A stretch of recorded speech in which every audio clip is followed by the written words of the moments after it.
Yeah, here we go, man. Hello, Adam Green. hi. Thanks for coming on the inaugural Nocturnal Emotions. You know, it's a pleasure to have you. Have you done a show yet? No, this is my first one. Oh, cool. I thought, what better way to kick it off than interview my best friend. It's a prototype. Prototype. Thanks for letting me into your studio. Yes, this is my studio.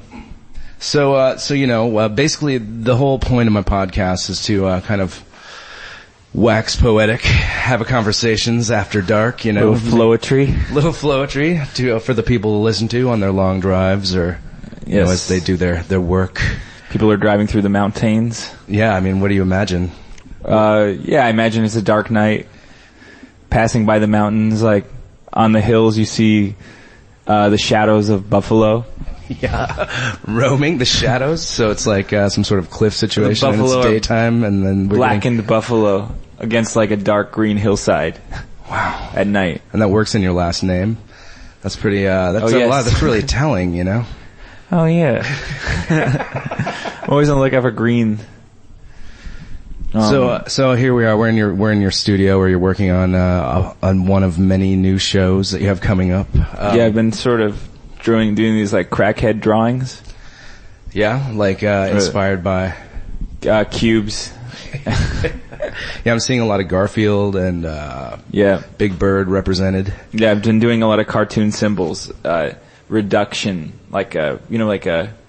when you reduce something down to its bare essence. Yeah. So and in this case, like all of them are cubed. So, but then I was thinking of even evoking the feeling of a cube, but in a distorted way, like for instance, taking a shoebox and painting it and then crushing it up so it looks like a fucked up cube. Wait, that's the next phase? Yeah, I think I'm just gonna stamp on shoeboxes. What do you call that? You call that shoeboxism? Is that yeah, exactly. Yeah, I'm trying to stay away from any isms. They'll get you. Yeah, that's true. There's always time for that. I guess, yeah. I mean, you have so many shows coming up. I mean, I think there's 3 this year already. Yeah. I've been busy.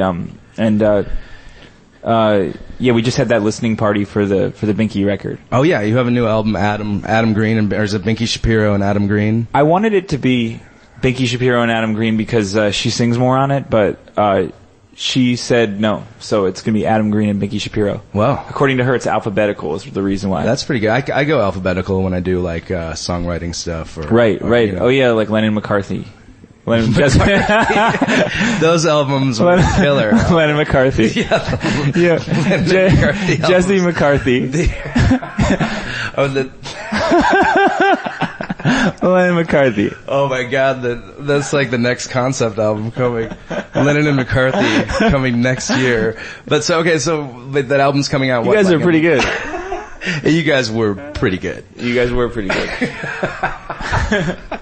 So the Adam Green and Binky Shapiro album, that's like a collaboration of kind of duets or it's all it's duets and we recorded in California and we recorded in a studio called House of Blues.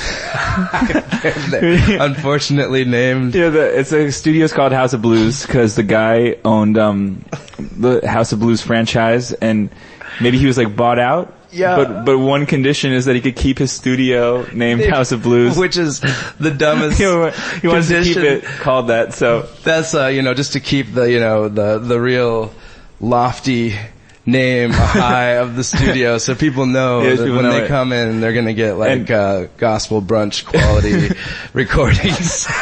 And the thing is that it is a great studio, with all of, whatever high quality recording equipment, but when you sing in the vocal booth, you're surrounded by these busts of bluesmen. like in a house. Yeah, like B.B. King which incidentally, do you know, I'm sorry, side note, B.B. King, do you know what the BB stands for? No. I swear to God, it's like blues. For real. Are you kidding me? Let's look it up. Blues It's like King? blues or something. No way. Look it up. No, well, I mean, no, this, okay. let's we'll look it up later. We'll look it up in the break. It's something like that. but I actually Blues King. But I did a couple sessions at the house, the prestigious House of Blues studio, as well, and I suggested that maybe they keep the vibe, but they could change it to Blouse of Hues, which is like almost a worse combination of words, but makes it a little bit cooler. Blouse of Hues. Blouse of Hues Studios, and that really gets the Huey Blueses. Bluesy Hugheses in the news. The Bluesy Hugheses. Man, so okay, we got way off track. Okay. The album's coming out the album's It's coming out in February, so we got a while to go. And I love there's so many songs on there. There's a song called Casanova that I can't wait for everybody to hear. Oh yeah. Is that the song that you were gonna butcher tonight? Oh, I want to. That's cool. Up to you if you decide. I feel like you would do it really, really, really well. But I feel like this has to come out before that's going to be available. So I don't know. I can butcher it sometime on a special edition later once it's available to the public. Although I do love.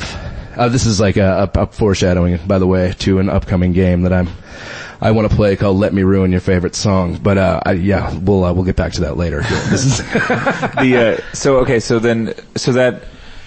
what was I say? That song. Wait. About the blues thing. Oh wait, I'm off. It's just that another bluesman that they have there is Bob Dylan. He's one of the he's depicted famous bluesmen. His bust is on the wall. I wonder if he paid for that to get there. If he heard the wall was going up and he wanted to have a stake. Or they knew he was coming to record there or something, so. Quick made it, but they didn't make a bust of you and Binky, did they? Yeah, no. By now. Because it was like those half busts, so like, it looked like Han Solo.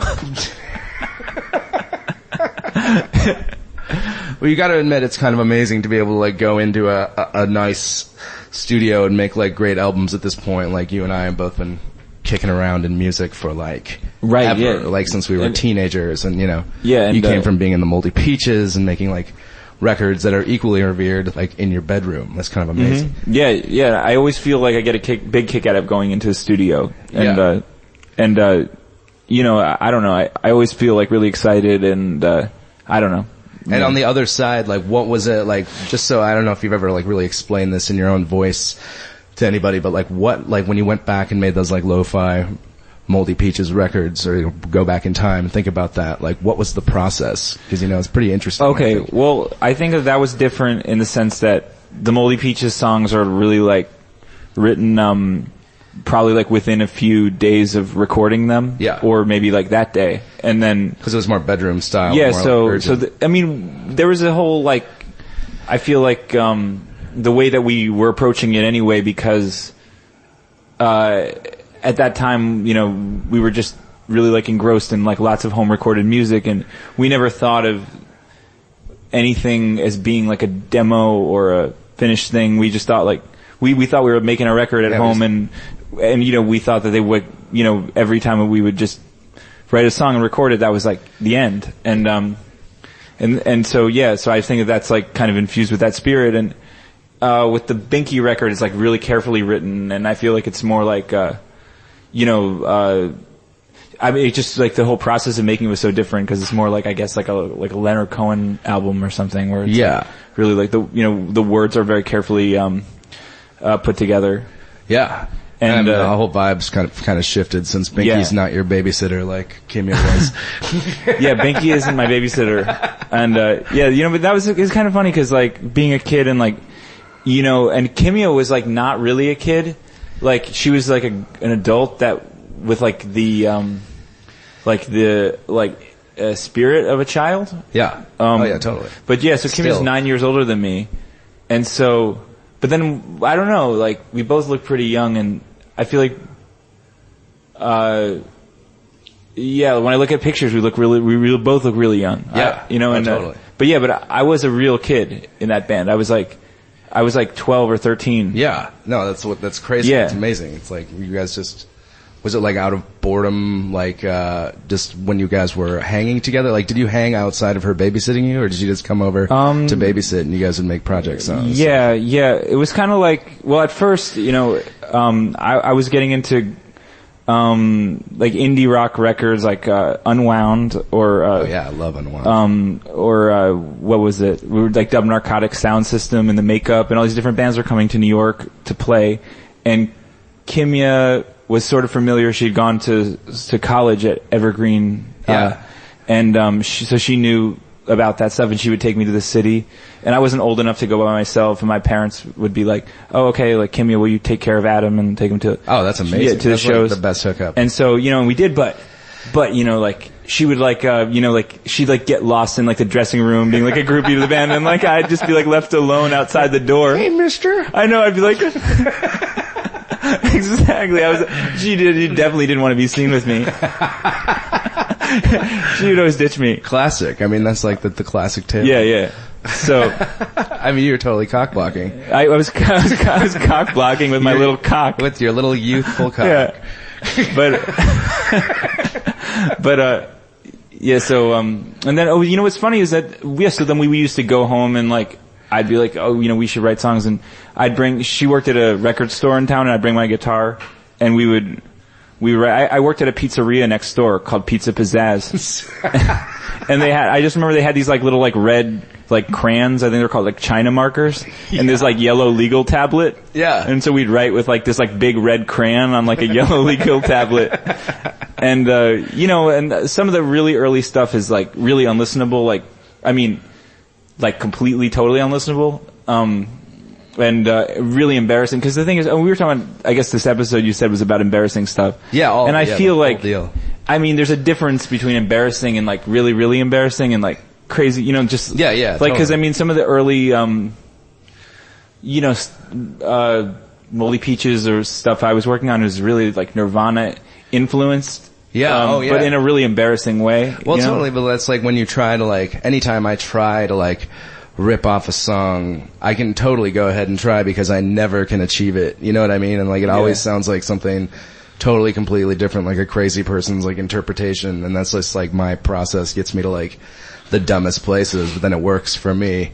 Yeah. So like I can try to rip something off and like it becomes my own. Right. And that's helpful. It's like, I think I was comparing it with a friend a while ago to like blind contour drawing or something, and like, you end up like if you were looking at somebody's face and not looking at the drawing while you're drawing, and then it ends up like not looking like the face. Yeah. But it looks cool. Yeah. Because it's like a blind contour, and I feel like maybe that's sort of like, yourself, reinterpreting something. Like maybe there's a lot good that comes out of reinterpreting someone else's, style, and like it comes out like sounding like you. And that's, I think, what kind of happened with the Moldy Peaches, at least on my end, because like a lot of it, I think like I wanted to write like a Beck song or a Nirvana song, and it ended up just being like was something else. What it was, yeah, totally. And also at Palace Brothers, I was like really into Palace Brothers. Oh yeah, me too. I mean, I don't know, it's Sebadoh. Yeah, me too. They were huge for me. I was way into them. And so I just feel like, so I don't know, so I definitely think, but the early stuff is really embarrassing, and but so many people love it. That's the thing. No, I'm actually even okay with the stuff that's on the record. I think that some of the stuff got flooded in my aunt's basement. That's really, really bad. Oh, really? There's no record of it, or I don't know. Honestly, there's this whole tape from when I'm like a kid, and really, really depressed. Like maybe, like 11, 12, like first crush. Sort of exactly. Yeah. And it's, really corny. Like, it's almost like Dave Matthews Band or something. That's the stuff you keep to woo women with. It's, you play them your little depressed jams, like of you as a 10-year-old, like right now. Oh my God. Maybe not right now. Maybe in our 30s, that's a bit like a weird trick. But like, you get licensed to do that till you're like 25. Well, what's funny is like, I do think about it, like just the stuff that's like, I don't know, like I think the word for it is like diminished chords or something, like,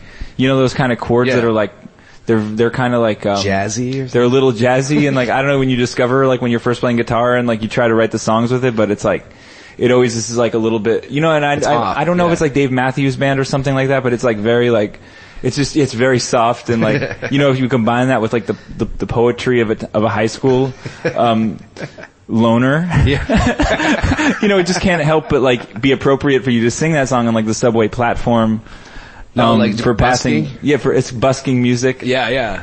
And, A little bit like you would have gotten like some tribal tats, maybe, if you were, like followed down. And I don't know. line. I don't even know where I summoned that from. Your neck might be a bit thicker. Yeah, exactly. I don't know where I intuitively had understood when I first picked up a guitar. I did understand a little bit how to do that, and I don't know why. Like I learned it from Kids Incorporated or something. How to turn it on. Yeah, like we're all like I guess we're all in show business. Or isn't there like there's a Ray Davies song like that, right? Like you know, a song about Hollywood Boulevard, like that Ray Davies song where he's you can hear all the stars when you actually see all the stars when you walk down Hollywood Boulevard. It's like a Kink song, and he's like, we're all in movies, or I don't know. So maybe that's true. You know, like we just spent a nostalgic evening watching Go. Yeah. And what else? Well, Hackers. Yeah. And you know, in a weird way, like you know, we all, I don't know, I definitely learned a little bit how to act by like watching like Reality Bites or like. Oh yeah, totally. You know, and those 90s like. Yeah, and so I knew how to do that. Like even when I first picked up a guitar, I already like knew how to do the Reality Bites guy. Yeah. Thing. You'd be like, I'm the guy playing the guitar in the club. That's super cool. Yeah. So it's funny, you know.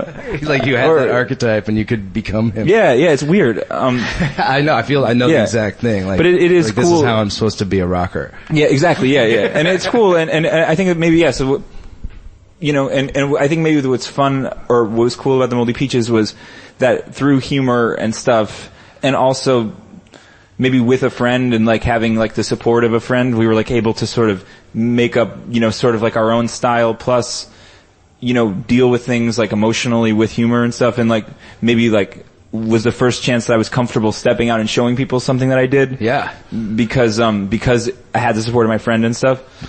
But then afterwards, I never thought about it again. Like after the Moldy Peaches, I just felt like I could always combine humor and serious or like grotesque images or whatever and like put it together. And from then on, I always wanted to make stuff that's like artwork as songs or something. Like I always like wanted my songs to be like paintings or, you know, I don't know. I'm trying to find a unifying principle between painting, music, film. I want to just like find like a through line between all that. Yeah. And so you're doing a good job right now. And like, thanks. Speaking of film, you did your first feature film, The Wrong Ferrari. Last year.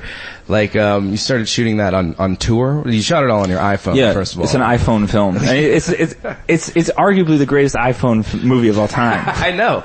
You're in the league of literally 10 or something so far. Maybe at this point. I don't even know if there are 10. But they shoot nice. But, so, I mean, I remember that was being like, that's probably a good place to mine from. It was probably a pretty particularly dark point in your life when you were like, getting filmed for the documentary that eventually came out about you called How to Act Bad by Dima Dubson. That was being filmed of you while you were making The Wrong Ferrari, which is how do you describe The Wrong Ferrari is like, you know, majorly influenced by ketamine and you were deep into ketamine. different other psychedelics like partially by DMT, a DMT trip, which you can see in How to Act Bad. Like the documentary, you can see the DMT trip that inspires like this crazy scene in The Wrong Ferrari. Yeah. So, and and those were some kind of dark days. I mean, you were like, I mean, I was staying at your house, and you know, you definitely saw me like, and I was definitely, I don't know, I don't know what I was. You still never, I know you never know what you're like. Period, but I definitely don't know what it was like then. I mean, to me, you were kind of like still same Adam, but like, you know what I mean? Like, definitely I knew you were grappling with some dark times and like shifts in your change of life and like having two really young girlfriends probably doesn't really I showed up at your house with these two little children and I was like, so I'm dating both of these girls. Can we stay on your couch? Can we stay here? And you're pretty cool. You're I'm like, in a polyamorous love triangle. Polyamorous love triangle. And you're like, you're okay. Sure, Adam. So that happened for a while. Until they get too loud. It was they were 2 loud. days. It lasted like 2 days. So let me see. So you know, so during that period, I was thinking that I was, for whatever reason, like behaviorally influenced by psychedelics, and like everything was colored by that. Yeah. You know, and including like I just remember like hallucinating really hard and seeing this. I had this like red military jacket from the 1800s, and I remember like looking at that and like this George Washington hat and like this ruffled shirt and like these bell bottoms, and like I remember like sitting in my room and like it was just like, combine that with that and that. And that, like, then you will have the best outfit ever. It was a video game. It was a video game. Sim Citying yourself. Yeah, I was like looking at all this shit and just like putting it together. And but in a good way, I think, was making art 24/7. You were kicking out because you were building all the sets and making like these like Technicolor crazy, like cartoon adaptations of real life, of cartoons of real life. Kind of like, it was like a whole thing. Like, you know, I was building, with Toby Goodshank, who was in the Moldy Peaches with me. Yeah. And Mac at his house. We were building sets. And, you know, and, I don't even know, like, let me think. We were building, out of paper mache, like basically the idea is that I was a video game character. And, I don't know, there was all this just sort of distortion that was in my head. Like, I think, like, when I was growing up in New York, we were talking about, like, you know, being a teenager here, and there was this huge noise scene, you know, that was going on. Oh, like, definitely. I mean, I was part of that in the Minneapolis. Yeah. So you knew about what was going on here, and there was like stuff going on in New Zealand, and there was there's a noise rock and like all that kind of like. I mean, they're more pop, I guess, but like there was so much. Yeah, we were buying the same records. And so there was this really strange band called the No Neck Blues Band. Oh yeah. And they were really, really, really weird. And like me and my friends used to go to their shows, and it was so secret that like there was these flyers, and they'd have like these weird symbols, and like they wouldn't even say where it was or like what time or I don't, you know. And we were just like we were like in search of this weird trip that was like this band, and the culture surrounding it, and it was really, really, really like highbrow. It was very pretentious, and so there was a lot of pretension around it, and like a lot of.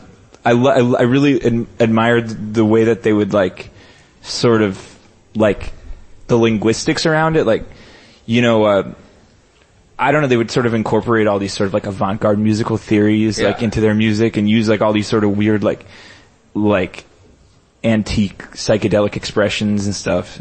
And, so I just remember like being really like impressed by this like weird noise scene, but not able to access it at all because I was like a kid, and like these people were on some like Timothy Leary trip. Yeah. And so I think growing up, finally, like I was just on all these hallucinogens. Like I started like regurgitating, like vomiting up all this like psychedelic jargon that was like fed to me as like a teenager. And I was trying to wrap my head around like what exactly like this noise thing was, and I started feeling like I was just like living around like a digital distortion in my brain, and I was like you know, sort of like couldn't compare it to anything but being Mario. Yeah. Super Mario. Yeah, so I was just like, okay, so you're Super Mario, and like, here you go. You know, like, looking around at all these, I guess in a weird way, like, I felt there was like a gonzo element to the drug ketamine. Like, it was very gonzo in the sense that I felt like at any moment, like, Macho Man's, like, fist was gonna, like, come through the wall with, like, a Slim Jim or something, you know? like definitely, like... Great combination. Yeah, for some reason I was like, okay, and I swear to God, it was really a few different factors, like, a bunch of unrequited love on my part, like, I was just putting my love, like, in all weird places, and it was just, like, you know, just getting, like, sort of knocked around, and, like, I was definitely felt, like, to some degree sort of, like, rejected or heartbroken about a lot of different things, and then also, just found myself, like, very, like, because of the drugs, like, in a very fringe state, you know, like, I mean, that'll, just like, emotionally. deplete just, like, all of your serotonin, and then like, it's hard to like wake up. Yeah, or, exactly. Like, so you got these sort of exactly. Like, you know, and then being on tour really like maxed out my alienation. Oh yeah, because there's like no recuperation time. Yeah. Like even for like the little bit of like soul you have left. You know. Yeah, and I think also no chance for reflection or like even to like understand that any of your actions have consequences. Yeah. So because they don't. Because you're just moving on to the next city. So I was trying to sort of like grasp how to control it on tour, and one thing that ended up happening was there was kind of like what do you call it? It was like a sort of like summit that me and my band had in Amsterdam. Yeah. We just stayed at this hotel for like, I don't know, 4 or 5 days, and I had a bunch of ketamine. And I was obsessed with the idea that it was not real. And I kept on taking more to just make sure that it was real. Sounds healthy. I bought it from this pirate guy. In what way? Was he like one of those like street pirate guys who was like, like a guy named his name he was a guy named Julio, a man of the night. Yeah, Julio. Yeah, in Amsterdam, who was a pirate. Did he dress? What was his dress like? He had a mustache. I don't know. He didn't have like a hat. I don't or like think. A blouse. I got that feeling from him. He might have had like a job as a pirate. There's a lot of water around there. They have canals. As a teen, he did like a little bit of like part-time pirating. Yeah. Like 30 hours, 20 hours a week or something. Just to keep his mom off his back. He was a part-time pirate. So he was like selling us, this ketamine and like, it was really scrambling my brain.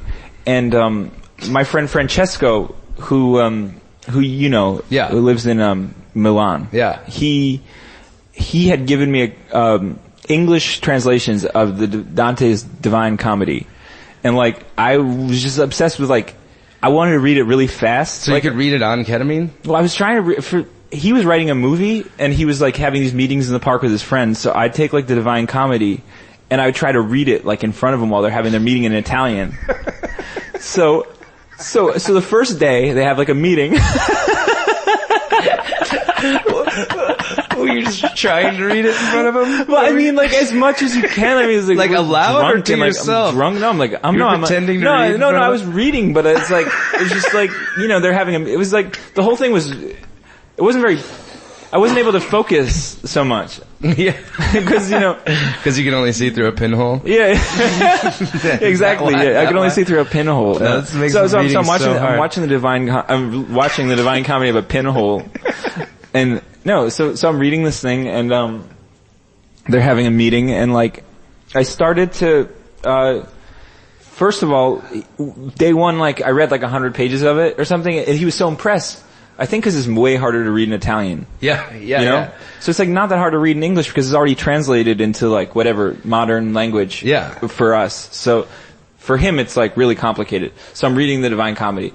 And obviously he's like, oh my God, you're reading it so fast. So I was like, he was so impressed. I was like, oh great. So I just started reading the whole thing. I read like the entire Divine Comedy in like a week. As fast as you could. I read it so fast just because he was getting such a kick out of it. Because someone at the meeting that you were trying to impress by reading the Divine Comedy. So I'm reading the Divine Comedy. Was like really impressed. They were really impressed by it. So I'm just like, shh. So I'm reading it. But the thing is that, it started to really affect my whole trip. So you were like taking it to heart. I was definitely taking it to heart. And I was in my mind, I was like, oh my God, it's like, this guy is my Virgilio. Oh my God, this guy Francesco is like a Virgilio. Am I his Dante? Holy. And so. You guys got grandiose. Yeah, we got pretty grandiose. So I'm going around with this Virgilio, and he's showing me, the different layers of hell. And so then I got to, Purgatorio. Which is next. Yeah. So where was Purgatory in the trip? Like in real life? That's where things got really fucked. Yeah, I can imagine. Because I think Purgatory is not. Because Inferno, is like I don't know. I feel like everyone goes through Inferno, but like the Purgatorio thing is like I think a lot of people don't really do it. Yeah. And so to me, I interpreted it to mean like it was like embarrassing myself to the max. Yeah. In front of the world. Yeah. Which you did, but it didn't come off embarrassing. I feel like maybe you were going for embarrassment, but and it was probably like a kind of a big purge for you, but like one of your like characteristics that makes it awesome is that like for you that's totally normal. You know what I mean? Okay. Like to the outside world, but like that's great. Well, you can get it off your chest and look crazy and actually go crazy a little bit. Yeah. It's kind of normal. Yeah. Okay. Yeah. Right. So and so in a sense, so I would see. Okay. So the theory behind it, I guess, the principle that I was trying to go for is like, okay, could I embarrass myself in front? Okay, by embarrassing myself, let's say, or whatever, saying things that were in my head that I thought would. Would be embarrassing or something. Could that cause a cleansing effect on my soul? Yeah. Right? Mm-hmm. And then reverse psychic pain to promote healing. Yeah, so like, I mean, maybe we want to go into the story of kind of the filming of Doggy Dare. And like, you know what I mean? Right, yeah. A scene in The Wrong Ferrari. Maybe you want to set it up, or I could for you, but I feel like you tell the story better. Like Doggy Dare. Okay, so the DMT trip, or I'm talking about like the actual filming, the actual like film. Because you can see it in the movie. Yeah. So essentially, the scene, Doggy Dare in the Wrong Ferrari. In the movie, me and my comrades have taken up the search for ketamine. Yeah. And we've interpreted it as pet medicine. So we're like, we're obsessed with pet medicine, so we decide that we have to become pets in order to get the ketamine. Yeah. So we end up on the set of this show called Doggy Dare, where there's a veterinarian. Yeah, it's like Double Dare. It's like a cartoon. It's hosted by Macaulay Culkin. Yeah, is the host. He's like the Mark Summers in like a sort of like weird like glam goth makeup. Yeah, exactly. And he also looks like Max Headroom. And so this veterinarian tells me that the only cure to being a mental hermaphrodite, which she diagnoses me as having, is to fuck me with my own beautiful idiocy. And then she takes this Garfield-shaped dildo, and she shoves it up my ass. And actually up your ass. And she really shoves it up my ass. And I took the dildo in my butt. Yeah. And then, if you watch in the documentary of filming it, that I didn't like the angle, and then we got the angle twice. Yeah. And you can also see that it hurt a lot. Yeah, but the thing is that, but like so many people, like wasn't there some sort of like an onslaught of a lot. Well, at this point, up. in the thing, and I don't mean to because this is just like one silly part of the movie that's actually I think like a very poetic movie that but by this point in this part of the film, like I think my life had become such a spectacle that like 20 people go like to see will this guy really shove this dildo in front of his ass? Yeah, it becomes an event. Just like this personal scene for you becomes sort of an event. Becomes an event for my friends. And I don't blame them, and it was kind of entertaining, and I welcomed people to check it out. And but anyway, and then what's funny is that the movie ended up just sort of like having this really like strange abstraction of a plot where like at the beginning we're on tour, and then we go on this huge drug trip and like go into a video game. Yeah. There's a company called Nintendo Records that wants us, they want to sign me, and I'm debating whether or not to get signed by Nintendo. Yeah. And by the end it turns into this sort of like sad like thing, kind of like a reconciliation between like me and my mom, and like, I don't know, just like a weird sort of like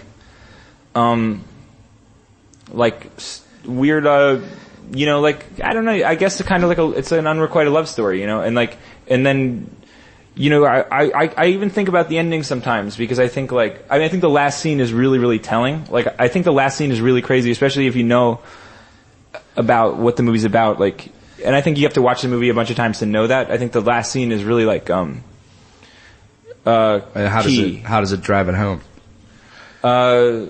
There's like this, there's a, let me see, well, I don't know. I mean, it's kind of personal, but I just feel like I think about how I get into the Ferrari. Yeah. You get into the wrong Ferrari. I get into the Ferrari and I drive away, so I'm just wondering what that means, Yeah. It's like, it's like, do I make a deal with the devil? Like, or something? Or is that like leaving that phase behind? Or leave the phase behind. Maybe it was the right Ferrari. You know what I mean? I don't know. I'm trying to get philosophical on your behalf. So that's really I know what I'm saying, and that's why I think it's so funny, is because I think when you first see this guy from Nintendo Records, he's painted to be very villainous. Yeah. And like then over the course of the movie, he takes on this like paternal vibe, like, and you're sort of like comforted by this like guy. He seems like he's actually like my caretaker. Yeah. Right? Like, and then it's played by my guitar player, John Wiley. Yeah. And he sort of becomes this maternal caretaker for me, and he's sort of like giving me advice. And at the end, I get in the car with him, and what does he say? He says, "Good choice, Adam. Our friends at Nintendo are going to make you better than you really are.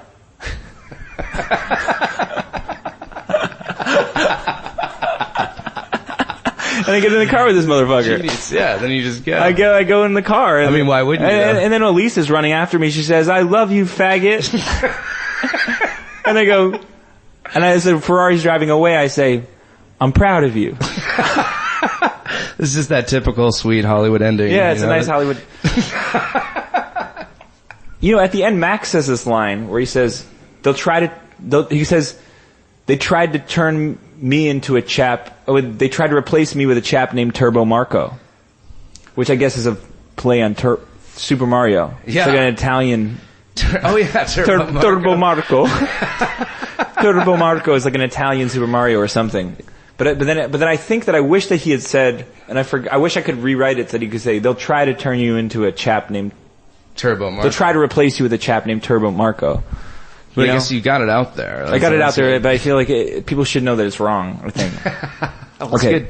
But anyways, you can make mistakes. So I get in with the Nintendo, and so here I am, and I'm on Nintendo. You are.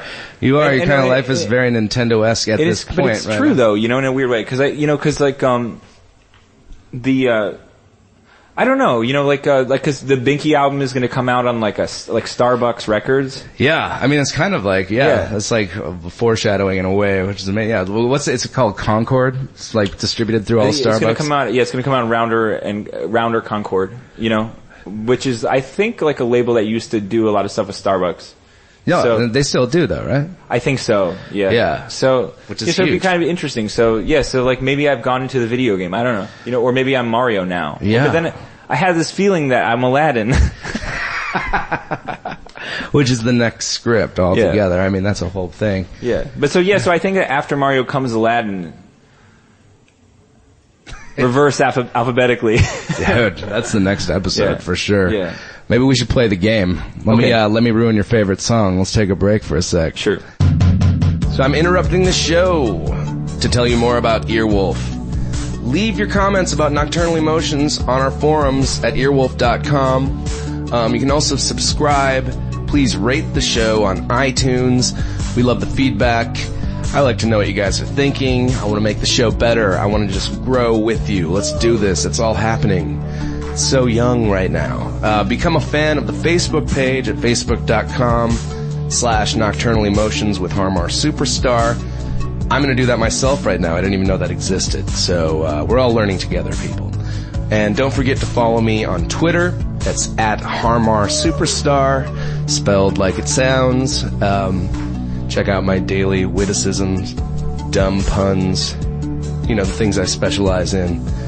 And if you want to support shows like this, please head over to earwolf.com/donate and sponsor the studio for a day, a week, a year. Show your clout. Do it. Support your local podcaster. Now back to the show. And we're back. We are back. Me and the Greenster. Yeah. I'm about to ruin your favorite song. Okay, great. So what do you have for us this week? What song do you want me to ruin? I was thinking that you could ruin Zebra by Beach House. Oh, that is a good song. Yeah, the lyrics are really tough and open to interpretation. Yeah, man, they're a little wide open. Yeah. That's awesome. Okay, so Beach House, Zebra. Let's hear a clip.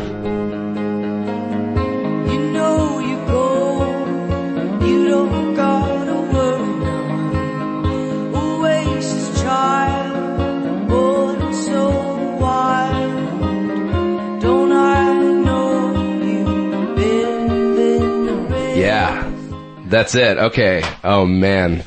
There's so many ways you could go with this one. I mean, there's so many possible ways that I could make this unenjoyable for you to listen to in the future. So, okay. It starts out with, you know you're gold, you don't gotta worry none, Oasis child, born and so wild. That, I take from that Beach House are really staking their claim in the infamous Britpop battle of Oasis and Blur. Absolutely. And they're just like 10 years late to the party. And all the kids that the Gallaghers had. Yeah, and they're taking Oasis aside. They're not even really giving Blur a chance here, I don't think. They don't even like give Damon Albarn any sort of recognition. And then they say, don't I know you better than the rest? All deception from you. I mean, I don't even know. That's just braggadocious. I mean, she's just like trying to like claim that she's like better friend. You know what I mean? When someone's like, this is my best friend, and then like be the girl that like, or the person in question's like, not really. You know what I mean? I think like she could take it there and be like, I don't know. She's best friends with Oasis? Yeah, I think she's trying to claim that she and Liam Gallagher are that like they're close besties, and they'd even say besties, which is so annoying. Right? Yeah. You know what I mean? They're just saying that's British. Very common. Very common in England. But then they get deeper here, and the chorus is like, any way you run before us, black and white horse arching among us, which is obviously a drug reference, obviously about a speedball, the black and white horse, like, you know what I mean? Like, bragging about your drug use, like, in a song is like... Yeah, in a drug song. Yeah, in a drug band. Drug band. I mean, yeah, because we know what happens. We know what happens in beach houses. Yeah. People do drugs. They wear drug rugs, and they do drugs. Yes. So, have you ever seen Weekend at Bernie's? Exactly. You know how he dies. That's exactly where Beach House... Maybe the song is about that. It's probably about Weekend at Bernie's. That's true, because like, don't I know you better than the rest? That's like Jonathan Silverman and Andrew McCarthy used to always get into fights about who was better friends with Bernie. Yeah, but they themselves were besties. They were besties, but they didn't see that because they were fighting over the love of this dead body that they had to party with. Huh. You know what I mean? And that's where it gets deep. That's where like you think about death and life and you know, the song becomes less enjoyable because you're reminded of all of that. Oh yeah. Weekend at Bernie's was a movie about the life cycle. The life cycle. And the love cycle. The love cycle. The love of two men and their dead friend. Who wants to kill them? I think maybe you're going to see Zebra by Beach House in a new light now. Maybe every time you listen to it. And you might not be able to enjoy it anymore. I'm sorry about that. I'll never look at it the same way again. You'll never look at it the shame way again. Or maybe full I'll only look at it the shame way. All deception from you. All deception. I like shameful. Just quote. I'm going to just throw that in. That's like some Shakespearean shit that you can just throw into a conversation. All deception from you. Thanks. And I'm out. Now I got to catch the train, buddy. So that kind of thing. Well, Adam, I'm very excited about all of everything. I think we just ruined that song. I think we can just move on. We can close up shop on that. And I'm very psyched about all your art happening and all this stuff selling and people going buck wild and giving you more and more shows. I can't wait. Unlimited shows. House Face, Leisure Inferno. All these things have been happening, and you've got a new album coming out with Binky Shapiro. Yeah. That's in January? In January. Sweet. God. And it's so good. I love it. Oh, thank you. I can't wait for everyone at home to hear it. I can't even ruin those songs. They're just so good. I'm sure you could ruin this song. I could try. Okay. Well, shit, man. Yeah, well, thanks for having me.